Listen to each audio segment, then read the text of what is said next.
या 2 वर्षामध्ये overall sleep improve झाली आहे लोकांची का अजून म्हणजे काय पॅटर्न्स दिसतात आता? राइट. सो 2 भागात मी या प्रश्नाचं उत्तर देते. एकतर की जनरल समाजात काय चाललंय हम्म, आणि माझ्याकडे येणाऱ्या लोकांमध्ये काय पॅटर्न दिसतात असं. बरोबर. तर समाजात हो, झोपेचा प्रॉब्लेम, झोपेची समस्या ही वाढत चालली आहे, हे असं दिसून येतं आपल्या आजूबाजूच्या नंबर्सवरनं, कुठल्याही केलेल्या स्टडीजवरनं वगैरे. आणि त्याचे परिणामही होत आहेत समाजात हे दिसून येतं. आपली जीवनशैली अजून वाईटच होत असल्या कारणाने हे का होतंय हे पण जाणून घेणं सोपं आहे. बरोबर. आता माझ्याकडे येणारे जे पेशंट्स आहेत त्यांचं पण मी थोडंसं रेकॉर्ड ठेवते, थोडं हम्म, ॲनलाईज करते, की काय-काय पॅटर्न दिसतात, कसे-कसे लोकं येतात. त्याच्यावरनं काही आपल्याला प्रिव्हेन्शनचं पुढे करता येईल का वगैरे. तर माझ्या अपेक्षेपेक्षा थोडे वेगळे नंबर्स मला कधी-कधी दिसतात. हम्म, म्हणजे मला अपेक्षा होती, की थोड्या नंतर वाढलेल्या वयाची लोकं माझ्याकडे येतील, 60s-70s ची येतील, की हम्म, काही ताणानी किंवा काही आजारानी, खूप काळ, दीर्घकाळ काही गोष्टी असल्यानी, झोपेचे प्रॉब्लेम्स त्यांचे असल्यानी ते माझ्याकडे येतील किंवा असं काही. पण मला वय आणि जेंडर ह्याच्यामध्ये काही डिफरन्स सापडला नाहीये. म्हणजे माझ्याकडे 20शीतले, 30शीतले, 40शीतले, 50शीतले, 60शीतले आणि 70शीतले तेवढेच पेशंट येतात. हम्म, हे मला तसं फार चिंताजनक वाटलं, की 20शीतले आणि 30शीतले सुद्धा लोकं तेवढेच झोपेला त्रासलेले आहेत, की जेवढे वयाने मोठे लोकं. जेंडर पण म्हणजे स्त्री-पुरुष माझ्याकडे इक्वल येतात. तिसरी गोष्ट मला जाणवली, की थोडंसं मी मागच्या वेळेला पण निद्रानाशाविषयी सांगितलं होतं, की निद्रानाशाचे जे long term sort of factors आहेत, ते आपण 2 भागांमध्ये त्यांच्याकडे बघू शकतो. हम्म, एक ज्याला म्हणतात प्रेसिपिटेटिंग फॅक्टर, म्हणजे काही ना काही कारणांनी झोपेचा इश्यू ट्रिगर झाला. आणि एक ज्याला म्हणतात परपेच्युएटिंग फॅक्टर्स, म्हणजे की काही ना काही कारणांनी तो एकदा ट्रिगर झाल्यावर तो पूर्ववत न होता तो अजून वाढत गेला. काही दुष्टचक्र तयार झाली अँड सो ऑन.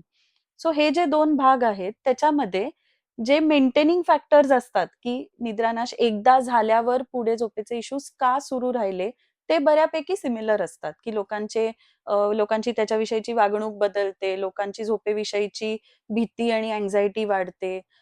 त्यांना त्याच्यातनं बाहेर येण्याचा मार्ग दिसत नाही. हे दुष्टचक्र बऱ्यापैकी सेम आहेत. जे ट्रिगरिंग फॅक्टर्स आहेत, की झोपेचा इश्यू का सुरू झाला, ते हळू-हळू छोटे-छोटे होत चालले. हम्म, म्हणजे जर मागच्या पिढीत असं आपण समजायचो ॲज कॉमन नॉलेज, की एखाद्या आजी आहेत त्यांना दीर्घकाळ आजार होता किंवा काही मोठं ऑपरेशन झालं आणि त्याच्यामुळे त्यांची झोप गडबडली किंवा काही अनफॉर्च्युनेट इन्सिडेंटमुळे, की जसं फॅमिलीमध्ये कोणी गेलं बुवा, तर त्याच्यामुळे एखाद्याची झोप गडबडली. तर ही जी कारणं आहेत ती आता जास्त आढळणारी किंवा अनेक लोकांच्या आयुष्यात अशी घडतात एरवीच, अशी झाली आहेत. एक्झाम्पल, गाव बदललं, हम्म, जॉबवरती किंवा नोकरीमध्ये 1-2 आठवड्यांचा डिफिकल्ट प्रोजेक्ट होता हम्म, किंवा एखादी रिलेशनशिप नाही वर्कआउट झाली. तर अशा कारणांनी सुद्धा आता निद्रानाश सुरू व्हायला लागलाय. बरोबर. तर ह्याच्या मागचं जर म्हणजे आपण कारण इमॅजिन केलं तर मला वाटतं जो रोबस्टनेस आहे, सक्षमता जी आहे कुठल्याही गोष्टीला तोंड देण्याची, ही ज्याच्यावरती अवलंबून आहे म्हणजे आपली मेटाबॉलिक हेल्थ, ती हम्म, आता अजून बिनसत गेल्यामुळे आपल्याला छोट्या-छोट्या ट्रिगर्समुळे निद्रानाश सुरू होताना दिसतो. बरोबर. सो असे हे पॅटर्न्स मला थोडे लक्षात आलेत, की कुठल्याही वयाच्या लोकांना होतंय. कुठल्याही कारणाने सुरू होतोय आणि एकदा तो सुरू झाला, की त्याचं पुढे चक्र चालू राहतंय. हम्म. किंवा जेव्हा पेशंट तुमच्याकडे येतो किंवा येते सेईंग की मला झोपेचा प्रॉब्लेम आहे, हं. तर अशा वेळेस ट्रीटमेंटचा अप्रोच काय असतो? आणि हं, बऱ्याच वेळा असं दिसतं की अ, सरसकट गोळ्या घेतल्या जातात. हं, म्हणजे झोपेच्या गोळ्या घेतल्या की मला झोप चांगली लागते असं एक म्हणणं असतं. हं. तर हा अप्रोच किती योग्य आहे आणि ओव्हरऑल तुमचा अप्रोच कसा असतो ह्याविषयी थोडंसं सांगा? ओके. अं, सो आपण म्हणजे माझ्याकडे कोणी झोपेचे इश्यूज घेऊन पेशंट आले. जर त्यांनी ऑलरेडी झोपेच्या गोळ्या घेतल्या नसतील, हम्म. तर अप्रोच असा असतो की हा अप्रोच CBTI किंवा cognitive behavioural therapy for insomnia असा अप्रोच मानला जातो. तो जगभर it is the gold standard treatment for insomnia. बरोबर. म्हणजे जगमान्य आहे की ह्याच्यानी झोपेचे इश्यूज जास्तीत जास्त प्रमाणात जातात आणि लाँग टर्म झोपेच्या गोळ्यांपेक्षा जास्त प्रमाणात ह्याच्यानी झोपेचे इश्यूज जातात. तर ह्या अप्रोचमध्ये मी माझं पण थोडं ऍड केलेलं आहे. मी जसं म्हटलं की मला असं वाटतं की तुमची मेटाबॉलिक हेल्थ आतली परिस्थिती जर बरोबर नसेल तर ह्याला जास्त वाव मिळतो निद्रानाशाला. त्यामुळे पहिले 1-2 आठवडे मी लोकांच्या मेटाबॉलिक हेल्थवर आधी काम करते. CBTIच्या कुठल्याही टेक्निक्स वापरायच्या पण आधी. सो त्याच्यामध्ये त्यांची दिनचर्या कशी आहे, त्यांनी सकाळपासून उठून काय-काय करायला हवं झोपेच्या इम्प्रूव्हमेंटसाठी, की ज्याच्यात आपण मागच्या एपिसोडमध्ये बोललो तसं सूर्यप्रकाश, पुरेसा न्यूट्रिशियस आहार, प्रोटीन इंटेक, त्यांनी दिवसभर केलेला व्यायाम, नुसतं मूव्हमेंट सुद्धा, त्यांचं स्क्रीन टाइम आणि इक्वली त्यांनी रात्रीचे दिलेले शरीराचे सिग्नल्स म्हणजे पुरेसा अंधार, कुठली तरी हॉबी, शांत करणाऱ्या गोष्टी, हे सगळं आम्ही 1 ते 2 आठवडे ह्याच्यावरती आधी काम करतो. आणि ह्याच्यात माझ्याकडे सर्व प्रकारची लोकं येतात, की नाही बुवा मला 8 ते 8 जॉबच असतो. मग मला हे करणं शक्य नाहीये किंवा मला खूप ट्रॅव्हल असतं. अशी पण लोकं येतात. मग मी त्यांना सांगते, की आपण 90% करण्याचा प्रयत्न करूया. कारण झोप ही एक इतकी फॉरगिव्हिंग गोष्ट आहे, की 90% गोष्टी जरी बरोबर घडल्या तरी येते. असं बरोबर. नाहीये, की 100% तुम्हाला रोज सकाळी उठून हेच करावं लागतं आणि हेच करावं. सो थोडंसं ॲडजस्ट करून त्यांच्याशी बोलून पहिले 1-2 आठवडे आम्ही मेटाबॉलिक गोष्टींवर काम करतो बरोबर. आणि मग पुढचे 1-2 आठवडे त्यांना मी CBTIच्या थेरपीज, टेक्निक्स एक-एक करून शिकवते, की ज्याच्यामध्ये मूळ त्याचं प्रिन्सिपल असं आहे, की झोपेच्या स्पेसचा आपण आदर केला पाहिजे. म्हणजे तिथेच झोपेच्या ठिकाणीच बसून आपण रील्स बघतोय, टीव्ही बघतोय, तिथेच खातोय, तिथेच ऑर्डर केलंय, तिथेच दिवसा काम केलंय आणि तिथेच झोपायचंय. हे सगळे आपण बिहेवियर्स, वागणुकी हळू-हळू मोडून काढतो.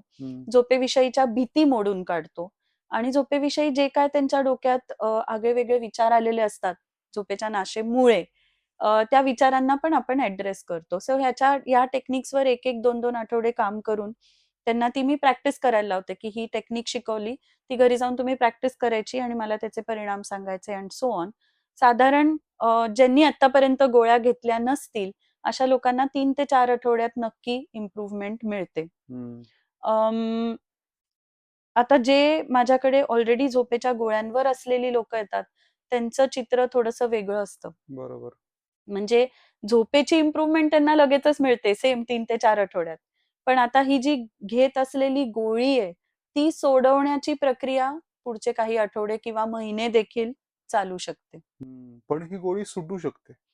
सुटू शकते, पण त्याला वेळ लागतो. हम्म. आणि त्याची काही कारणं आहेत म्हणजे आपण ते बरोबर. कारणांकडे पण पण मग आता मला डॉक्टर हे सांगा, की झोपेची गोळी हा क्विक फिक्स आहे, बरोबर?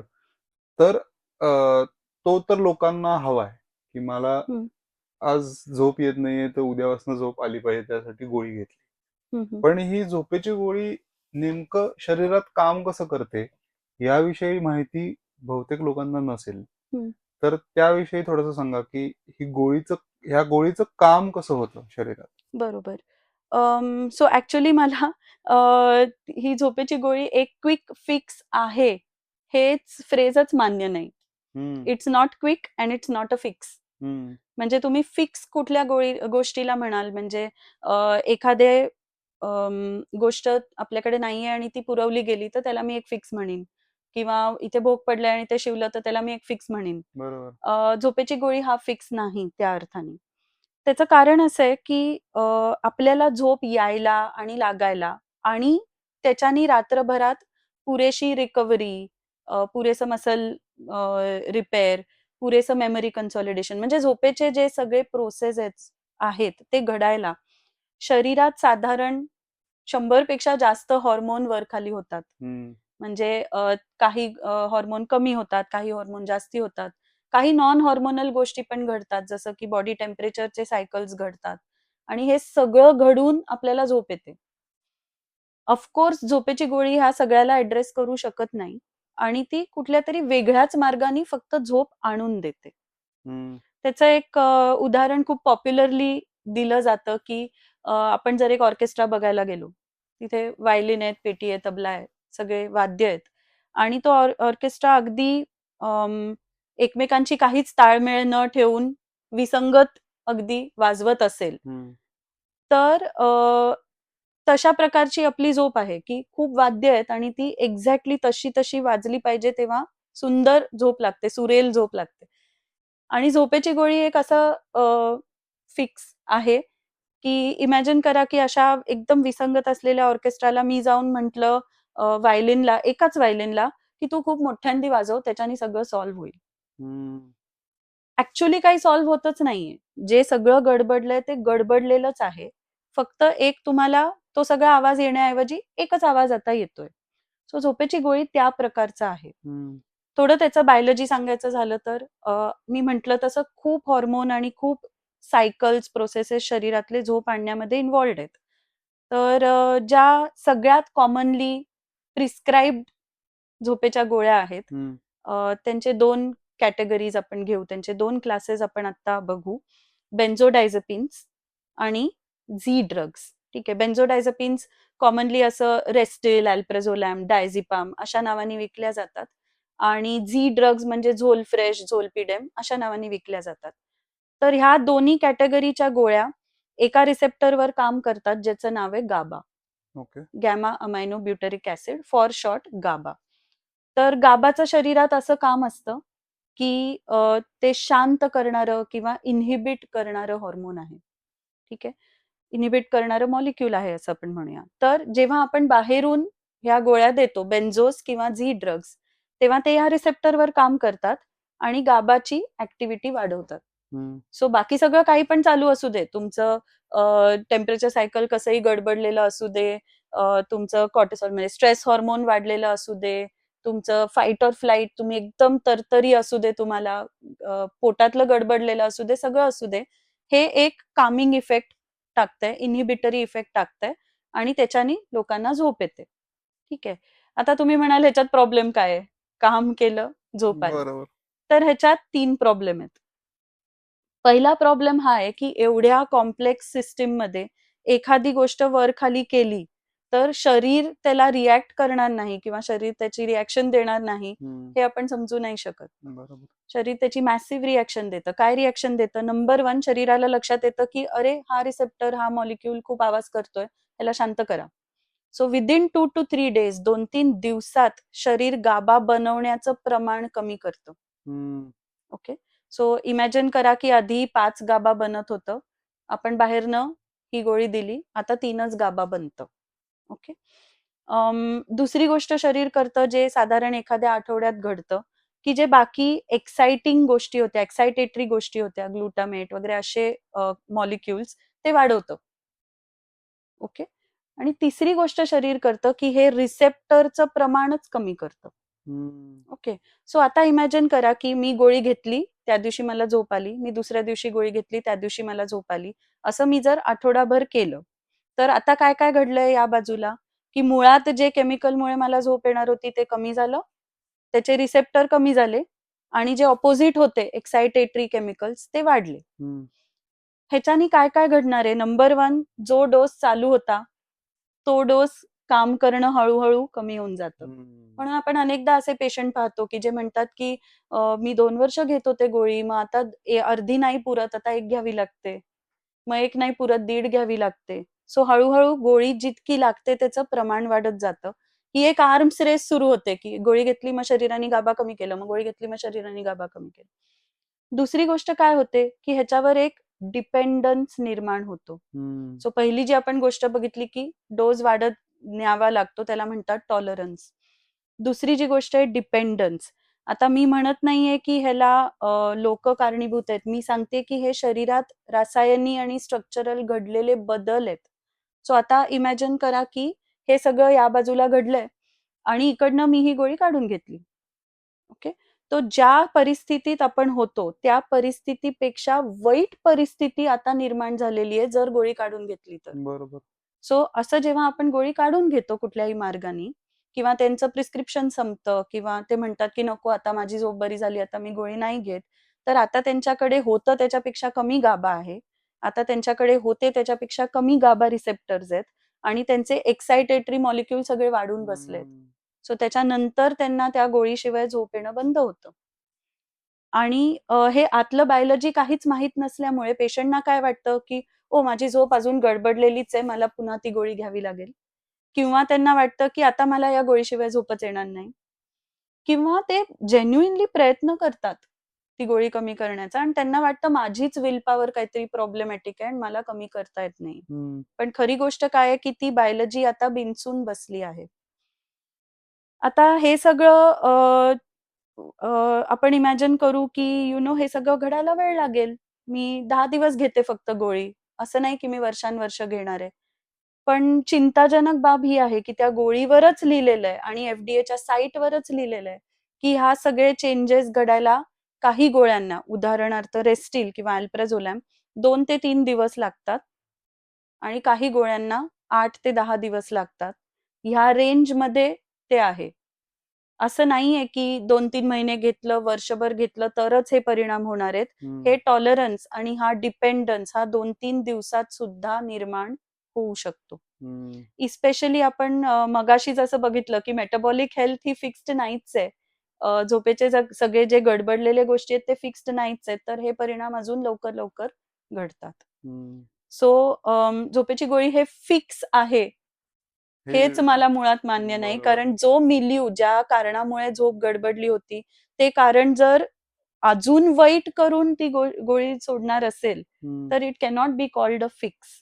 स्टॅटिस्टिकली जर बघायला गेलं तर गोळ्या घ्यायचं प्रमाण वाढलंय असं एक ओव्हरऑल दिसतंय. तर त्याच्या अराउंड काही स्टॅट्स आहेत का? आहेत. जगभरातले तर आहेतच आहेत. म्हणजे अमेरिकेत असं म्हणतात, की साधारण सध्या 20% अमेरिकेतले अडल्ट्स कुठली ना कुठली तरी झोप आणणारी गोळी घेतायत. बापरे. ती ह्याच कॅटेगरीतली असेल असं नाही. ते वेगळ्या-वेगळ्या पण घेतात. ओव्हर द काउंटर घेतात.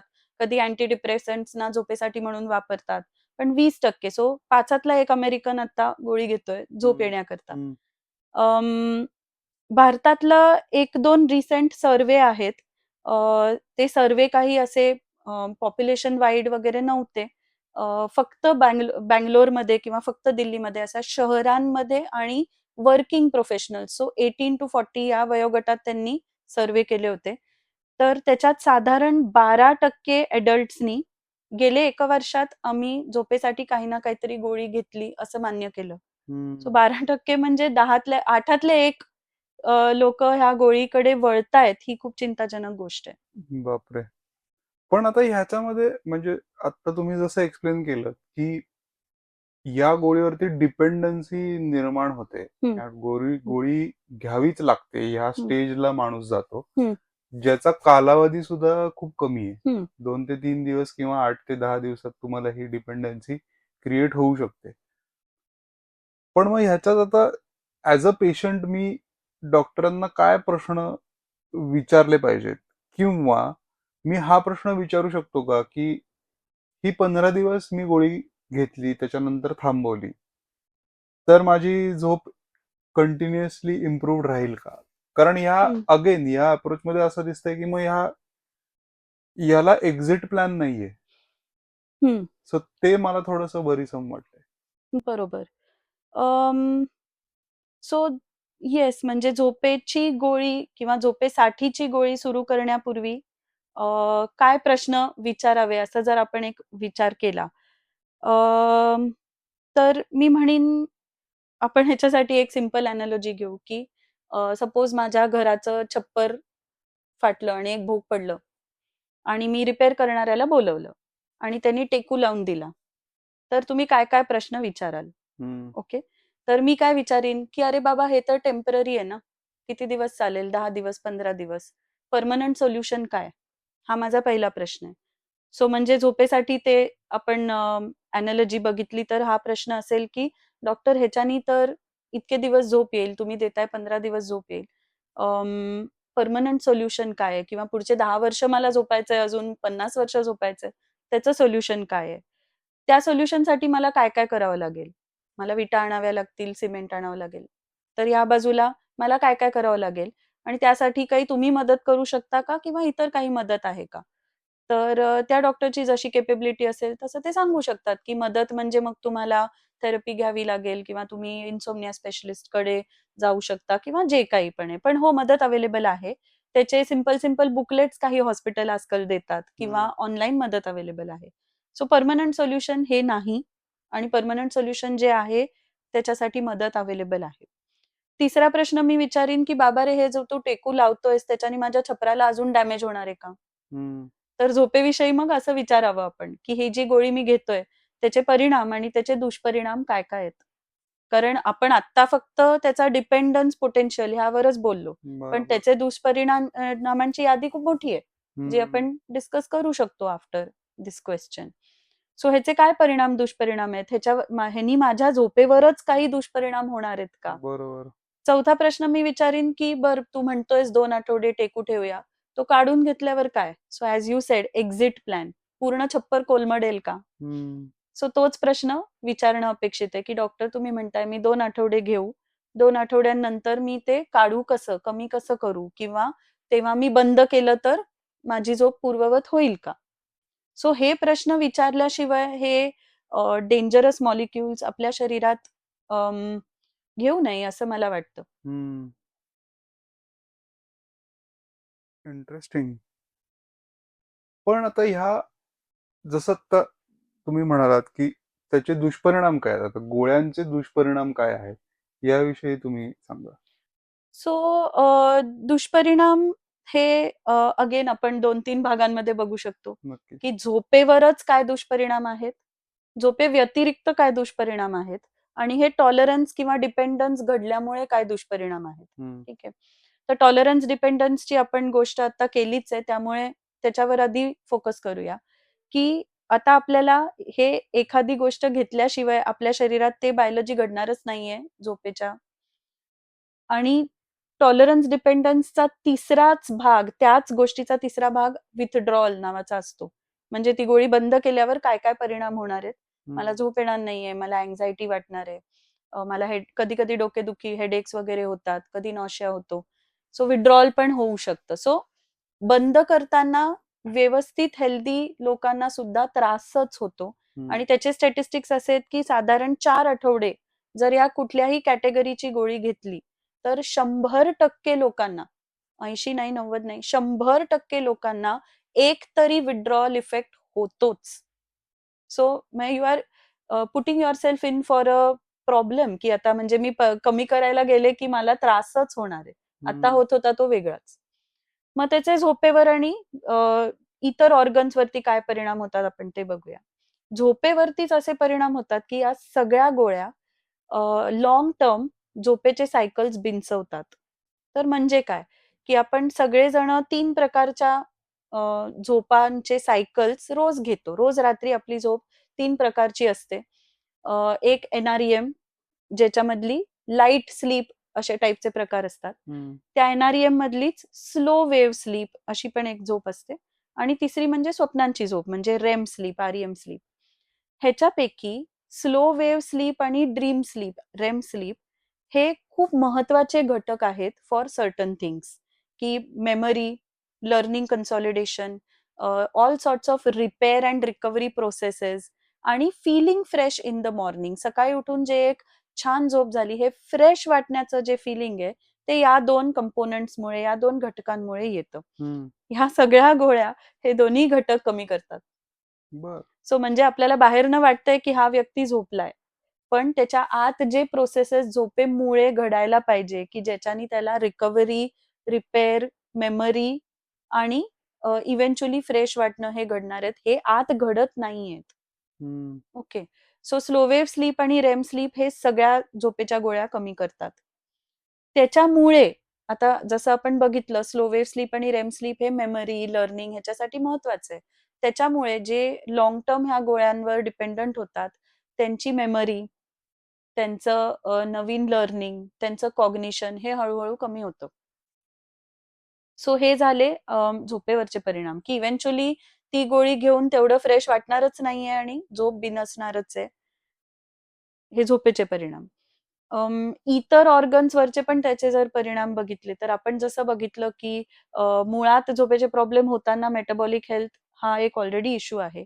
तर ह्या अनेक गोळ्यांचे वेट गेन म्हणजे स्थूलपणा वाढणं, इन्सुलिन रेझिस्टन्स वाढणं, गट इफेक्ट्स म्हणजे गट बॅक्टेरिया बदलणं किंवा गट स्लोईंग, कॉन्स्टिपेशन होणं, हे असे इतर ऑर्गन सिस्टीम्स वर पण इफेक्ट्स आहेत.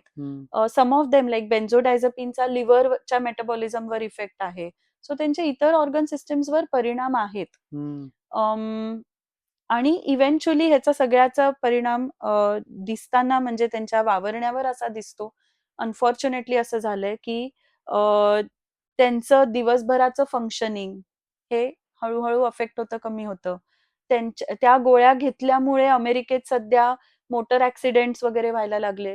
तर त्यांचे वॉर्निंग्स बदलावे लागले त्यांना, की ह्या गोळ्या घेतल्यानंतर दुसऱ्या दिवशी कृपया तुम्ही हेवी मशिनरी किंवा गाड्या चालवू नका. सो अशा टाईपचे परिणाम व्हायला लागले.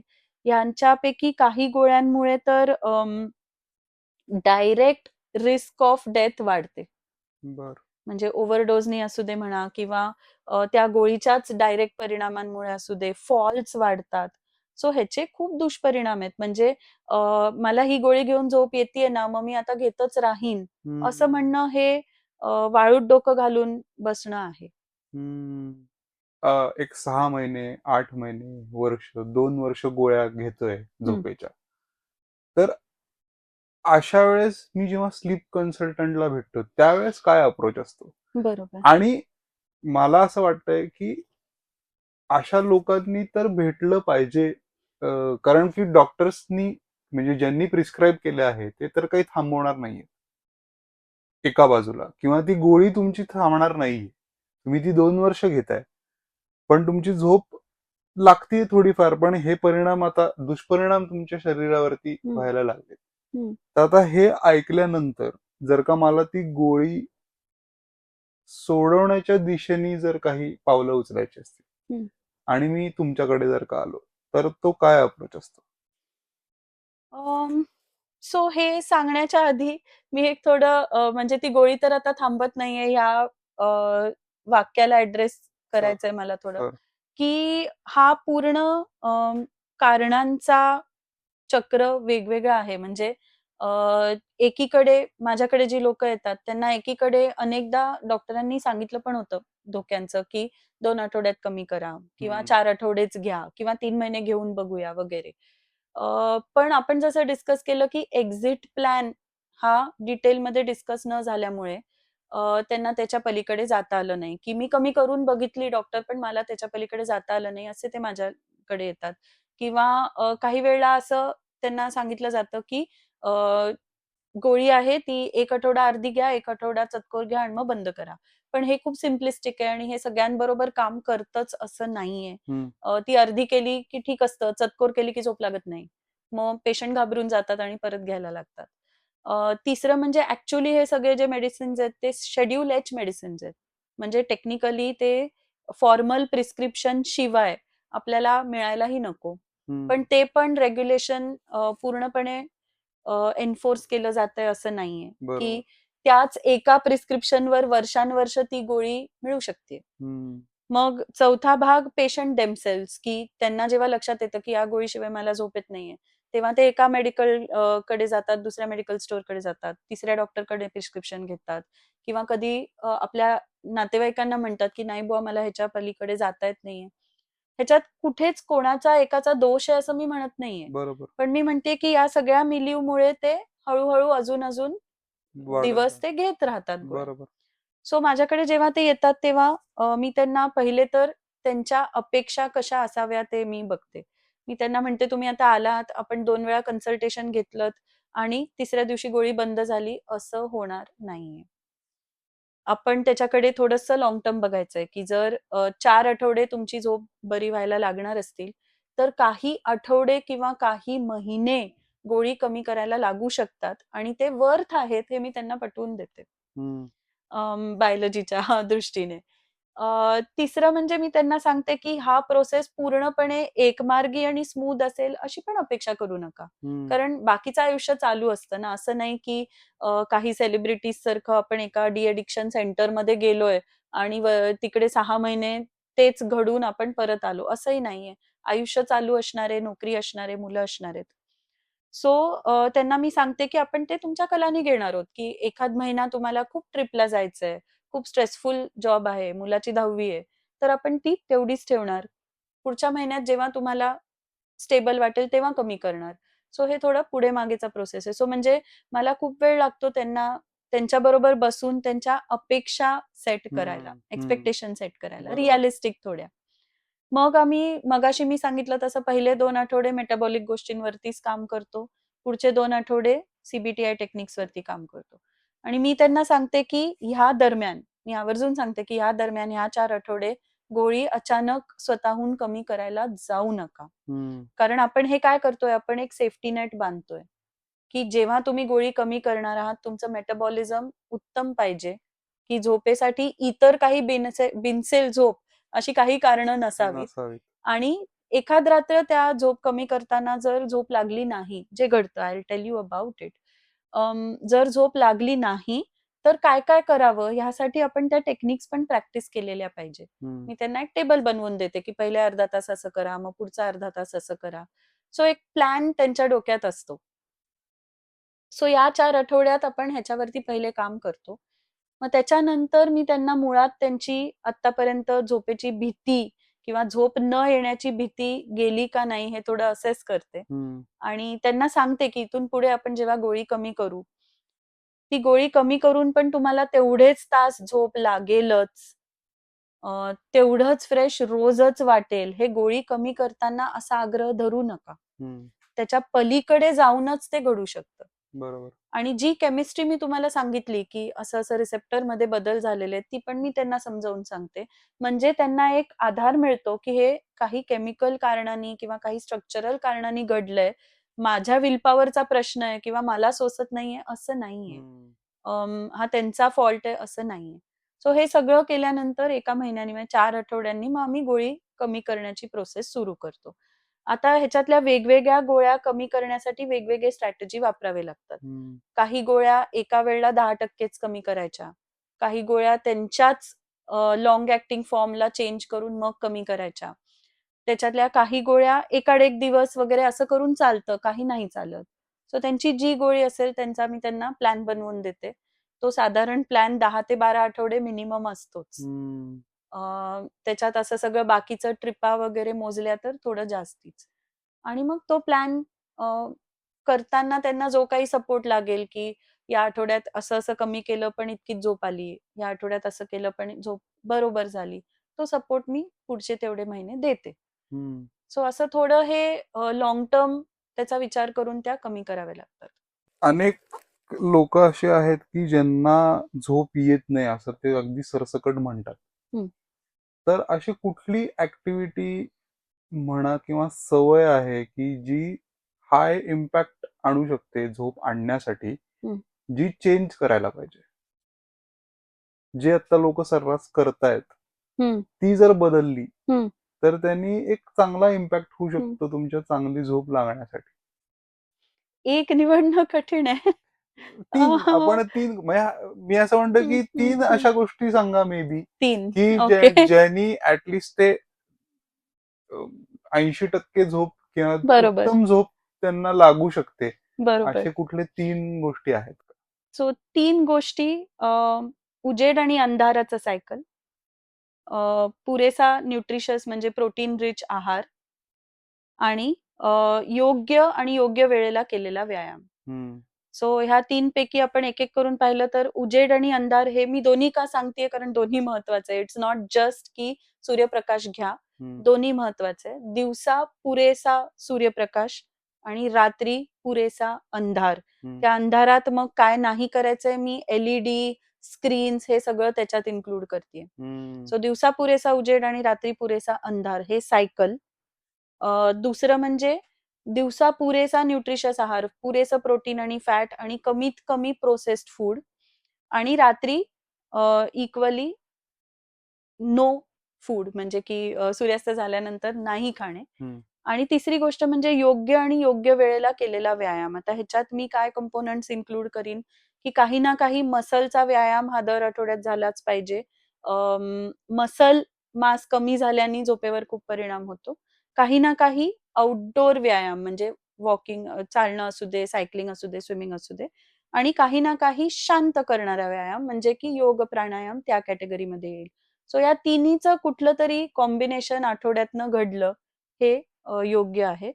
आणि व्यायामाची योग्य वेळ म्हणजे ही दिवसा सूर्यप्रकाशात असावी. मला दिवसभर वेळ नव्हता म्हणून मी रात्री 9 ते 10 जिमला गेलो, हे मी अव्हॉइड करायला सांगेन. सो 3 मेजर गोष्टी सांगायच्या असेल तर दिवसा पुरेसा उजेड आणि रात्री अंधार ह्याचं सायकल, दिवसा पुरेसा आणि वेगवेगळ्या प्रकारचा व्यायाम आणि रात्री नाही ह्याचं सायकल, आणि दिवसा पुरेसा प्रोटीन फॅट असलेला आहार, कमीत कमी प्रोसेस्ड फूड, आणि रात्री आहार नाही ह्याचं सायकल. ग्रेट. अजून एक मला प्रश्न तुम्हाला विचारायचा आहे की जो बरेच यंगस्टर्स आपण नाही म्हणायला पाहिजे, पण टिपिकली वर्किंग यंग पॉप्युलेशन जे आहे हे यांच्याकडनं ऐकायला मिळतं इतर ग्रुप्समध्ये वगैरे सुद्धा, की आता विकेंड येतोय तर मी भरपूर झोपून घेणार आहे सो दॅट मला पुढच्या आठवड्यात मी तयार असेन विथ हाय एनर्जी.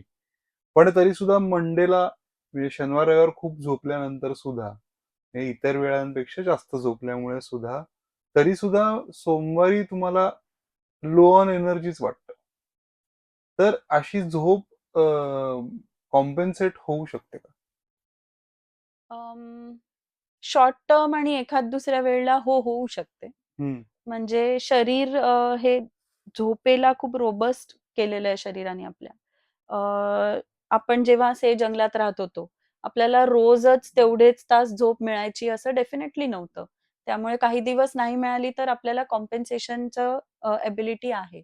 सो काही दिवस झोप नाही मिळाली तर शरीर वीकेंडला जास्त झोप अवेलेबल करून दिल्यावर जी आपण मगाशी म्हटली स्लो वेव्ह प्रकारची झोप आणि रेम म्हणजे स्वप्नांची झोप, ती शरीर वाढवतं. सो असं कॉम्पेन्सेशन आहे. पण या कॉम्पेन्सेशनचे 2 परिणाम आपण जाणून घेऊया. ह्या कॉम्पेन्सेशननी शरीराला हा सिग्नल मिळतोय, हे कॉम्पेन्सेशन करावं लागल्यानी शरीराला हा सिग्नल मिळतोय, की काहीतरी वातावरणात डेंजर आहे, की ज्याच्यामुळे मला झोप मिळाली नाही आणि मला ती कॉम्पेन्सेट करावी लागली. त्यामुळे तुमचा स्ट्रेस रिस्पॉन्स, तुमचा फाईट ऑर फ्लाईट रिस्पॉन्स ह्याचे सगळ्याचे हॉर्मोन वाढलेले असणार आहेत, ज्याचा लॉंग टर्म झोपेवर दुष्परिणाम होणारच आहे. म्हणजे तुमचं शरीर एका स्ट्रेस्ड परिस्थितीत असणार आहे ह्या अशा सायकलमुळे. त्यामुळे ते एखादा केलं तर आपल्याला ते ओव्हरकम करण्याची सक्षमता जरूर आहे. असं झालं की मी मगाशी जसं म्हटलं तसं काहीतरी एक इव्हेंट घडला की डेथ इन द फॅमिली किंवा 10वी-12वी किंवा जॉबवर काहीतरी महत्वाचा प्रोजेक्ट आहे. तर दर 6-8 महिन्यांनी एखादा असं झालं जरी तरी काही प्रॉब्लेम नाहीये, कॉम्पेन्सेट होऊ शकतं. पण हे लॉंग टर्म लाईफस्टाईल म्हणून योग्य नाहीये. ह्याच कारणाने की शरीर ते एक स्ट्रेस कन्सिडर करतं. सो म्हणजे तुम्ही पूर्ण वेळ शरीराला असं सिग्नल पाठवताय की काहीतरी स्ट्रेस आहे, काहीतरी स्ट्रेस आहे. झोप मिळत नाहीये मग कॉम्पेन्सेट होतीये, मिळत नाहीये मग कॉम्पेन्सेट होते. कुठेतरी जाऊन तो स्ट्रेस बाहेर पडतो मग. की इतकी एजवरची झोप असते की एखादा अजून त्याच्यात काहीतरी प्रॉब्लेम पडला जर की नोकरी गेली किंवा हे बदलावं लागलं, शहर बदलावं लागलं किंवा भांडणं झाली की मग झोप जी बिनसते ती ऍब्सोल्युटली बिनसते.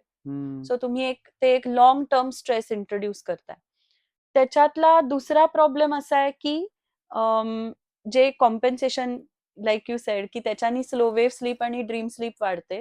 सो त्याच्या दुसऱ्या दिवशी तुम्हाला फ्रेश वाटतं असं नाहीये आणि तुम्ही पुन्हा त्याच सायकलमध्ये जाता. सो लॉंग टर्म हे बरोबर नाही, पण एखाद दुसऱ्यांदा असं घडलं तर जरूर वीकेंडला जास्त झोप घेऊन कॉम्पेन्सेट करा.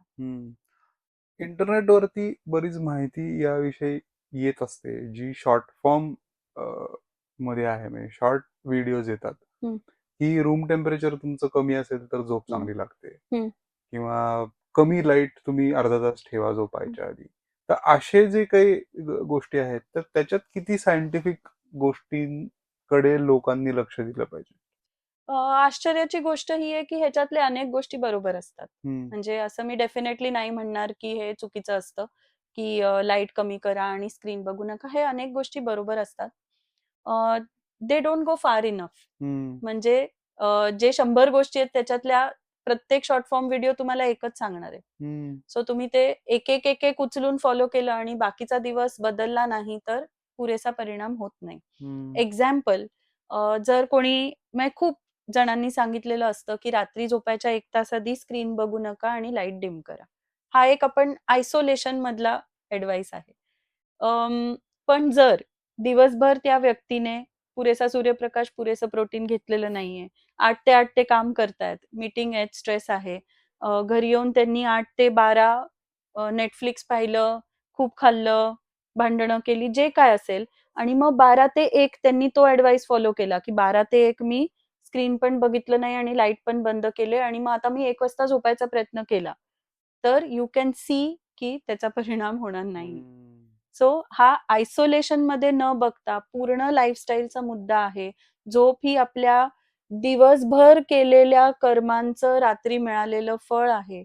असं आपण त्याला ट्रीट करावं. क्या बात आहे. बढिया. आता याच्यात अजून मला इंटरेस्टिंगली असं विचारायचं आहे की काही age group specific success stories असतील हं. तर आम्हाला ऐकायला आवडेल. ओके. सो एक मी अगदी 20शीतल्या किंवा 30शीतल्या व्यक्तींची सांगते आणि एक थोड्या शुअर. वयस्कर व्यक्तींची सांगते. आणि त्यांचं प्रोफाईल पण फार वेगळं होतं. म्हणजे एक माझ्याकडे आल्या होत्या 28 वर्षाच्या यंग प्रोफेशनल आणि काहीच कारण नव्हतं झोप बिनसायचं. ऑफिसला जात होत्या, चांगला फ्रेंड सर्कल होता, फॅमिली सपोर्ट होता. अ, तसं बघितलं तर मेटाबॉलिकली हेल्दी पण होत्या. असंही नाही की फार मेटाबॉलिक इश्यूज होते. पण 2-4 आठवडे साधारण झोप बिनसत गेली आणि त्या डॉक्टरांकडे गेल्या होत्या आणि डॉक्टरांनी सजेस्ट केलं, की तुम्हाला अँक्झायटी किंवा स्ट्रेस आहे. हम्म. तर अँक्झायटी कमी करण्यासाठी आणि स्ट्रेस कमी करण्यासाठी गोळी घ्या. आता त्यांना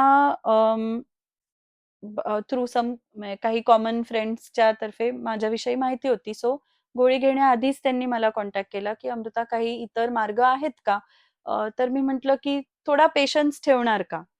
की गोळी घेतली तर हो, आज झोप लागेल का? लागेल. लाँग टर्म गैरफायदाच होईल, दुष्परिणामच होतील. जर आम्हाला 2-3 आठवडे दिले तर आपण नक्की ह्याच्यावर काम करूया. तर त्यांची तशी तयारी होती. तयारी होती. आणि लिटरली आम्हाला अर्ध्या-अर्ध्या तासाचे 3 फोन कॉल लागले असतील. त्यांना मी त्यांचं दिवसभर एक्झामाइन करून जे बदल पॉसिबल होते ते सांगितले. नेक्स्ट आठवड्यात आम्ही झोपेच्या विषयीच्या वागणुकी, भीती, विचार ह्यांच्यावर काम केलं. थोडी स्लीप डायरी ठेवली वगैरे आणि तिसऱ्या आठवड्यात त्यांची झोप पूर्ववत झाली. नॉट जस्ट त्यांची झोप पूर्ववत झाली, त्यांनी मला लिहून कळवलं, की इथून पुढे झोपेकडे मी लाईटली बघणार नाही. हम्म. आणि 2-3 वेळा जरी असं झालं पुढच्या वर्षभरात, की अ, गडबडलीये किंवा काय, तर how to get back on track, hmm. रुळावर गाडी पुन्हा कशी आणायची, हे आता मला पूर्ण माहीत झालंय. यासाठी धन्यवाद. क्या बात आहे. आणि ते प्रिस्क्रिप्शन मी लिटरली फ्रेम करून लावीन पण घेणार नाही. हम्म. असं त्यांची फास्ट सक्सेस स्टोरी होती. कारण झोप गडबडली ही कमी काळ होती. त्या अदरवाईज यंग होत्या, लहान होत्या वयाने आणि झोपेची गोळी अजून घेतली नव्हती. हम्म. आता दुसरी गोष्ट मी सांगीन तुम्हाला ती एकदम वेगळ्या प्रोफाईलच्या मॅडमची आहे, की ज्या महाराष्ट्रातल्या एका छोट्या गावातल्या आहेत. हम्म. अं, साधारण 55 अशा वयाच्या आहेत आणि त्यांच्या आयुष्यात खूप काही स्ट्रेसचे मुद्दे येऊन गेल्यामुळे साधारण 10 वर्षांपूर्वीपासून त्यांची झोप गडबडली होती आणि त्या 2 झोपेच्या गोळ्या घेत होत्या. बर. सो ही प्रोफाईल खूप वेगळी आहे.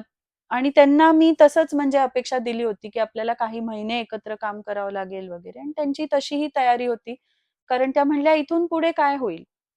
त्यांना हा एक्झिट प्लॅनचा मुद्दा चांगलाच कळला होता. त्यांनीच बरोबर. मला इनफॅक्ट उलटं विचारलं, की "आज मी ह्याच्यावर काम नाही केलं, तर मी एक 50 वर्षांची गोळी घेणारी व्यक्ती आहे. मी 60 वर्षांची गोळी घेणारी व्यक्ती होईन आणि 70 वर्षांची गोळी घेणारी व्यक्ती होईन. त्याचे ऑलरेडी मला जे स्लोइंग आणि डलनेस आहे हे दुष्परिणाम जाणवतायत. सो त्या पण तयार होत्या याच्यावर काम करायला. त्यांना मी म्हटलं तसं आम्ही पहिले 2 आठवडे मेटाबॉलिझम, मग 2 आठवडे CBTIच्या टेक्निक्स यांच्यावर काम करून मग आम्ही त्यांच्या गोळ्या हळू-हळू कमी करायला सुरू केल्या. 3 महिन्यात साधारण दोन्ही गोळ्या अर्ध्यावर आल्या आहेत आणि त्या खूप खुश आहेत. त्यांची पूर्ण तयारी आहे की अजून 3 महिने लागू दे ना, पण 10 वर्ष घेतलेल्या 2 गोळ्या जर कमी झाल्या 6 बरोबर. महिन्यात तर it's a big thing. So ते काम चालू ठेवतायत. सो अशा 2 खूप वेगळ्या प्रोफाईलच्या ग्रेट, ग्रेट. पण ह्याच्यामध्ये पेशंटचं सुद्धा कमिटमेंट खूप महत्वाची आहे. बरोबर. जी की गोळ्या घेणं कंपॅरेटिव्हली सोपं आहे. बरोबर. तर त्या कमिटमेंट विषयी पण म्हणजे प्रेक्षकांनी सुद्धा ते ध्यानात ठेवलं पाहिजे. मला वाटतं की बरोबर आहे. तुम्ही एक 5 गोष्टी सांगाल, पण मी त्या फॉलो नाही केल्या तर त्याचा रिझल्ट यायला वेळच लागणार आहे. बरोबर आहे. मला असं वाटतं की आपण जशा प्रकारचं आता हे कन्व्हर्सेशन करतोय, अशा प्रयत्नांनी जेव्हा जास्ती करून लोकांना 2-3 नक्कीच. गोष्टी माहीत होतील, की एकतर हे लाँग टर्म सोल्युशन नाहीये. दीर्घकाळात ह्याला इट्स नॉट अ फिक्स. दुसरं म्हणजे ॲक्चुअली त्याचा दुष्परिणाम जास्त आहे आणि तो होणार आहे. आणि तिसरं म्हणजे झोप हेच अजून त्याच्यानी गडबडते. बरोबर. अशा प्रकारची माहिती जेव्हा त्यांना होईल, तेव्हा असं मला वाटतं, की जास्तीत जास्त लोकं ती तेवढी 4 आठवड्याची, 6 आठवड्याची कमिटमेंट स्वतःच्या लाँग टर्म हेल्थसाठी द्यायला तयार होतील, असा मला विश्वास आहे. Yes. So doctor thanks a lot. खूप उत्तम सायंटिफिक माहिती दरवेळेस सारखी तुम्ही प्रेझेंट केलेली आहे. आय होप की लोकांना पण खूप ह्याच्यातनं इन्फॉर्मेशन मिळेल आणि जसं तुम्ही म्हणलात की गोळी घ्यायच्या आधी जर तुमच्याकडे अप्रोच झाले तर स्लीप फिक्स किंवा स्लीप वरती सोल्युशन मिळणं कंपॅरेटिव्हली सोपं आहे. सो असे कॉन्व्हर्सेशन्स आपण कंटिन्यू ठेवूया आणि थँक्स लॉट. Thank you. झालं?